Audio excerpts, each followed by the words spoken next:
শাকিব খানকে নিয়ে কেমন মন্তব্য করলেন এবং শাকিব খানকে কেমন প্রশ্ন ছুড়ে দিলেন জনপ্রিয় সঙ্গীত শিল্পী আসিফ আকবর। আসলে আসিফ ভাইয়ের মাথায় এগুলো কোত্থেকে হঠাৎ উদয় হয় এবং তিনি কোন ব্রেন থেকে এগুলো ক্রিয়েট করে আমি বুঝতেই পারি না। তার এক এক মন্তব্য এক এক রকমভাবে মিডিয়া পাড়ায় তোলপাড় শুরু করে দেয়। এর আগে ওমর সানি ভাইয়ের সাথে, এবার শাকিব খানকে নিয়ে আসিফ আকবর যে বিষয়টা তুলে ধরেছে সেটা কিন্তু অনেকটাই যথাযথ যুক্তিপূর্ণ এবং একদিক থেকে তাকালে যুক্তিপূর্ণ না। শাকিব খানকে যে মতামত আসিফ আকবর দিয়েছে এবং যে প্রশ্নটা ছুড়ে দিয়েছে, বিষয়টি নিয়ে সোশ্যাল মিডিয়াতে একটু অন্যরকম ব্যাপার, একটু টনক নড়েছে অনেকেরই। হঠাৎ কেন আসিফ আকবর এমন মন্তব্য করলেন যে মন্তব্যটা শাকিব খানকে নিয়ে আমরা নতুন করে এই প্রথম নতুন কারো মুখে এরকম প্রশ্ন শুনলাম। আসিফ আকবর ভাই কি ঠিক কথা বলল, নাকি আসলে তিনি মন গড়া করে, যেহেতু তিনি শাকিব খানের লিপে কণ্ঠ দিয়েছেন অনেক গানও রয়েছে, জনপ্রিয় গান, প্রিয়ারে প্রিয়ারে, ফার্স্ট ইয়ার, ড্যাম কেয়ার, এরকম অহরহ জনপ্রিয় গান শাকিব খানের লিপে আমরা শুনতে পেয়েছি আসিফ ভাইয়ের কণ্ঠে।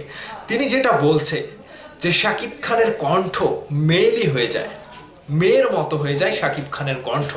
ঠিক এই কথাটা আপনারা কতটুকু যুক্তিসঙ্গতভাবে নেবেন একটু বিস্তারিত আগে শোনেন, তারপরে বলবেন। একটি অনুষ্ঠানে আসিফ আকবর যায়, চ্যানেল 24 আমি যদি ভুল না করি। সেখানে গিয়ে আসিফ আকবরকে তারকাদের নিয়ে প্রশ্ন করা হয় যে আপনি কোন তারকাকে কি প্রশ্ন করবেন। এই করতে করতে শাকিব খানের নামটা চলে আসে। উপস্থাপিকা আসিফ আকবরকে শাকিব খানের নামটা বলে যে শাকিব খানকে আপনি কি প্রশ্ন করতে চান।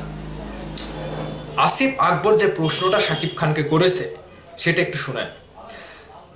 আসিফ আকবর শাকিব খানকে এরকম প্রশ্ন করেছে যে আপনি যখন ডায়লগ দেন, মানে শাকিব খান যখন ডায়লগ ডেলিভারি দেয় তখন গলার টোন একরকম থাকে, কিন্তু গানের সময় হঠাৎ গলা চিকন, কারণটা কি? একটু মেয়েলি হয়ে যায়, বুঝতে পেরেছেন? মানে শাকিব খানের যে ডায়লগ, শাকিব খানের যে শরীর, যে হাইট প্রায় 6 ফিট লম্বা, সেই হাইটধারী একটা শক্তিশালী পুরুষের কণ্ঠ যখন ডায়লগ দেয় তখন একটা হুঙ্কারের মতো একটা ব্যাপার ক্রিয়েট করে, সেটা শারীরিকভাবে কিংবা শরীরের সাথে মিলে যায় ডায়লগটা যখন শাকিব খান দেয়। কিন্তু যখন কণ্ঠ অর্থাৎ গানে লিপ দেয় তখন কণ্ঠটা চিকন হয়ে যায়, মেয়েলি হয়ে যায়।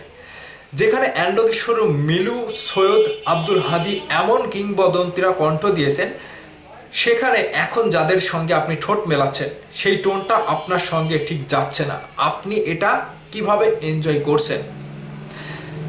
আমরা দেখেছি অনেক আগে যখন 90 দশকের শিল্পীরা শাকিব খানের কণ্ঠে, শাকিব খানের লিপে গান গাচ্ছিল, বিশেষ করে অ্যান্ডো কিশোর, আসিফ আকবর ভাইয়ের কথাই বলি, মিলু, খালিদ হাসান মিলু, তারপরে হচ্ছে আব্দুল হাদি, এদের কণ্ঠে শাকিব খানের কণ্ঠটা, শাকিব খানের ম্যাচিংটা খুবই ভালো এবং বোঝারে বুদ্ধি নাই যে এটা অন্য কোনো শিল্পী গাইছে নাকি শাকিব খান গাইছে। মানে সেম টু সেম লিপ এবং কণ্ঠ মিলে যায় পুরোপুরি। পর্দায় একটা নতুন, মানে একটা বোঝারে বুদ্ধি নাই যে কে গান গাইছে, সকলে মনে করতো যে শাকিব খানই গাইছে। যেহেতু আসিফ ভাইয়ের কণ্ঠটা অনেক মোটা, ঠিক সেই জায়গা থেকে আসিফ ভাইয়ের কণ্ঠটাও শাকিব খানের লিপে একেবারে হুবহু সেম টু সেম চলে যায়। এর আগে এসআই টুটুলের কণ্ঠে অনেক গান শুনেছি শাকিব ভাইয়ের লিপে। তো ঠিক সেই জায়গাটাই আসিফ আকবর ভাই বোঝাতে চাই যে এখন যারা গান গায় শাকিব খানের সাথে, শাকিব খানের লিপে যাদের কণ্ঠ দেওয়া হয়, এদের কণ্ঠটা শাকিব খানের সাথে যায় না, শাকিব খানের লিপের সাথে মেলে না, একটু মেয়েরই স্বভাবের হয়ে যায়। মানে এত বড় একটা শাকিব খানের শরীর, 6 ফিট লম্বা একটা তাগড়া জোয়ান নায়ক, তার কণ্ঠটা মেয়েলি হয়ে যায়, চিকন হয়ে যায়।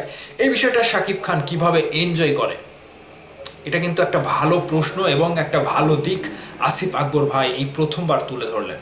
আসলে শাকিব খানের কণ্ঠে যে শিল্পীগুলোর, শাকিব খানের লিপে যে শিল্পীগুলোর গান দেওয়া হয় সেগুলো শাকিব খানের সাথে যায় কি, নাকি তালে তালে মিলিয়ে শাকিব খানের লিপের সাথে এই সকল শিল্পী যাকে তাকে লাগিয়ে দেওয়া হয়? বিষয়টা নিয়ে আপনাদের কাছেও আমি জানতে চাই যে আপনাদের কাছে বিষয়টা কতটুকু কি বলে মনে হয়। আসিফ আকবর ভাই আসলে কি সঠিক কথা বলল, নাকি তিনি নিজে তৈরি করে মন গড়া করে এই কথাটি বলেছে? কমেন্ট করে জানাবেন আপনাদের মতামত।